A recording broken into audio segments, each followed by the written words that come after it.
আহা, আফসুস আফসুস আফসুস জিন্দিগি, আফসুস ওই জিন্দিগি, যে জিন্দিগি কোনো ফিকির নাই। মুসলমানের সন্তান আমরা, প্রিয় ছেলেরা, বাবা, কোনো খাবারই শেষ সমাধান না।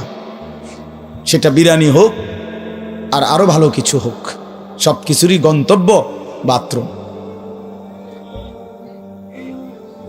না, এটাই তো সত্য। সেটা আরো দামি হোক কিছু খাবার, কিন্তু গন্তব্য তো বাথরুম। এছাড়া আর কি, এছাড়া আর কি? তাহলে এক মানুষের জিন্দিগির টার্গেট যদি হয় বিরিয়ানি, তো এই বিরিয়ানির পরিণতি যেহেতু টয়লেট শেষ ঠিকানা, তো তোমার জিন্দিগির টার্গেটও টয়লেটে। বাথরুম ছাড়া আর কি, টয়লেট ছাড়া আর কি? খাবে, ঘুমাবে, পেশাব করবে, বাথরুম টয়লেট সারবে, আর মাঝখানের টাইম যৌন চাহিদা পূরণ করবে, খালাস, এতটুকুই জিন্দিগি। এবার কেউ যদি, আমি সবসময় বলি, প্রতিদিন বলি এ কথা, যে জীবন শুধু এটাই বুঝছে, জীবন মানে খাবার, পেশাব পায়খানা, ঘুম আর যৌন চাহিদা, লজ্জাস্থানের চাহিদা পূরণ, এতটুকুই যেই জীবন বুঝছে যে এটাই আমার জীবন, তো এই জীবন জানোয়ারের জীবন। এই জীবন কি? জানোয়ারের জীবন। এই জীবন কুকুরের জীবন, কুত্তার জীবন। কারণ ওই কুকুরও খায়, ঘুমায়, পেশাব পায়খানা করে, কুকুরেরও যৌন চাহিদা পূরণ হয়। এই জন্য কুকুরেরও বাচ্চা কাচ্চা হয়। তো তার যদি যৌন চাহিদা পূরণ না হতো, তাহলে বাচ্চা হয় কেমন?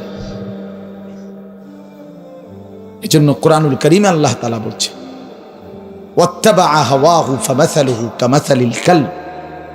এক নাফরমান পাপীর কথা আল্লাহ বলতে গিয়ে কোরআন শরীফের এই আয়াতে আল্লাহ বলছে, সে তার মনের চাহিদার অনুসরণ করেছে। এই বালআম বাউরা, এক কাফের, এক মুশরিক, এক পাপী, প্রথমত ইমানদার ছিল, কিন্তু মনের ইচ্ছা চাহিদার অনুসরণ করেছে। আল্লাহ বলছে, সে তার মনের ইচ্ছারও যখন অনুসরণ করলো, এবার তার উদাহরণ হয়ে গেল কামাসালিল কালব, কুত্তার মতো। কোরআন শরীফের আয়াত। লোকটা ইমানদার ছিল কিনা? ইমানদার ছিল, শতবার খাঁটি ইমানদার ছিল। যেদিন সম্পদের লোভে নিজের মনের চাহিদা মতো অনুসরণ করেছে, আল্লাহ তখন বলছে তার উদাহরণ কুত্তার মতো হয়ে গেছে, কামাসালিল কালব। এজন্য প্রিয় বন্ধু, মনে রাখো, প্রতিদিন আমি এটা বলি, ছেলেরা, বাবা, তোমার পরিচয় তুমি মিলায় নিও, আমার দরকার নেই, আমার এত সময়ও নাই। তোমার পরিচয় তুমি মিলাও, আমার পরিচয় আমি মিলাই। প্রত্যেকেই হিসাব লাগাও, হ্যাঁ, নিজেরে নিজে হিসাব করো। তুমি চালাক না বেওকুফ, তোমার বিবেককে তুমি প্রশ্ন করো। আল্লাহ তাআলা কোরআনুল কারীমে বলছেন, যে মানুষটা মনের ইচ্ছা মতো চলে, তার জীবন কুত্তার জীবন, কামাসালিল কালব, কুত্তার জিন্দেগি। এই জন্য আমি সব সময় বলি, যে কপালে সেজদা নাই, ওই বেনামাজি যেগুলো, এগুলোর জিন্দেগি কুত্তার জিন্দেগি, কুকুরের জিন্দেগি। এই জন্য নওজোয়ান ছেলেরা, মনে রাখো, তোমাদের যাদের কপালে সেজদা নাই, তোমার জীবন কুত্তার জীবন। খাও, বিরিয়ানি খাও, খিচুড়ি খাও, কোনো অসুবিধা নেই, অসুবিধা।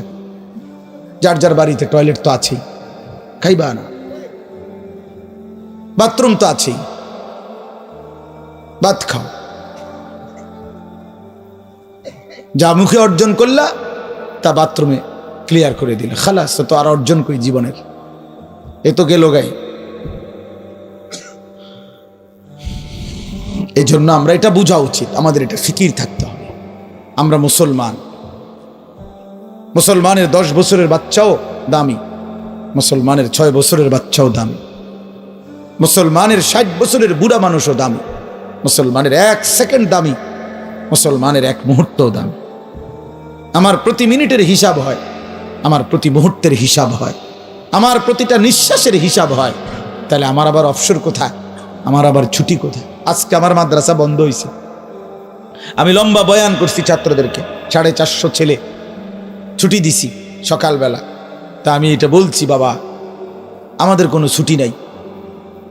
जिसकी सबक याद हुई उसकी छुट्टी ना मिली।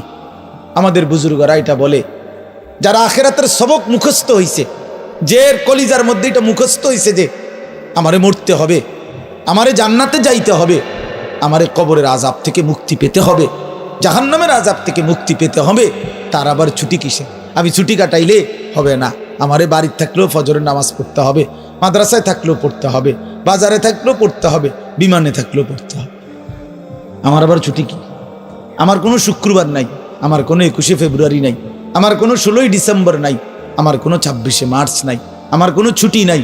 আমার প্রতিদিনই ডিউটি, আমার নামাজ প্রতিদিনই, আমি হালাল পথে চলতে হবে প্রতিদিনই, আমার চরিত্র হেফাজত করতে হবে প্রতিদিনই, কারণ আমার কলিজার মধ্যে এটা বুঝে আইছে যে আমার আখিরাত আছে, আমার পরকাল আছে, আমাকে মরতেই হবে। অতএব জিসকি সবক ইয়াদ হই উসকি ছুট্টি না মিলি। যার সবক ইয়াদ হইছে মানে আখিরাতের পড়া মুখস্থ হইছে, আখিরাত কলিজার মধ্যে ঢুকছে, তার আবার ছুটি নেই, তার ছুটি নেই। ছুটি হলো নাফরমানের, যে মনে করছে আমি এখন মুক্ত স্বাধীন, আমার আব্বা যেহেতু আমার কিছু বলে না, আমি নারী দেখতে থাকি, আমার মা যেহেতু আর কিছু বলে না, আমি এখন ছবি দেখতে থাকি, আমার গ্রামবাসী কেউ আমারে ডাকে না।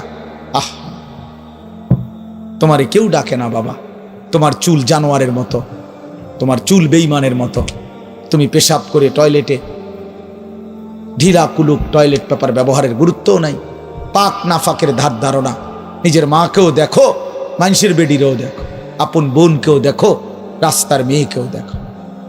আহ,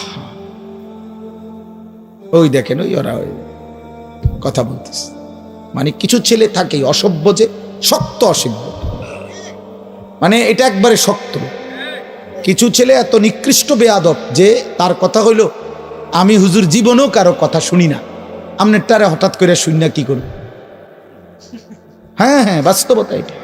মানে এত বড় নিকৃষ্ট বেয়াদব যে আমি আসছি হুজুরে খিচুড়ি খাইতাম, হ্যাঁ, যেহেতু আপনার কথার কারণে দেরি হইতেছে দেখা বইয়া রয়েছি নিরুপায় হইয়া, কথা বুঝছেন না? হ্যাঁ, কাজে আমি যেহেতু কারো কথা শুনিয়ে না, আহ, আমি নজর রাখি ছেলে মিয়া, এটা আমার সারা জীবনের অভ্যাস। এই জন্য আমি 1 মিনিট বললো আমি হাসাহাসি তামাশা পছন্দ করি না।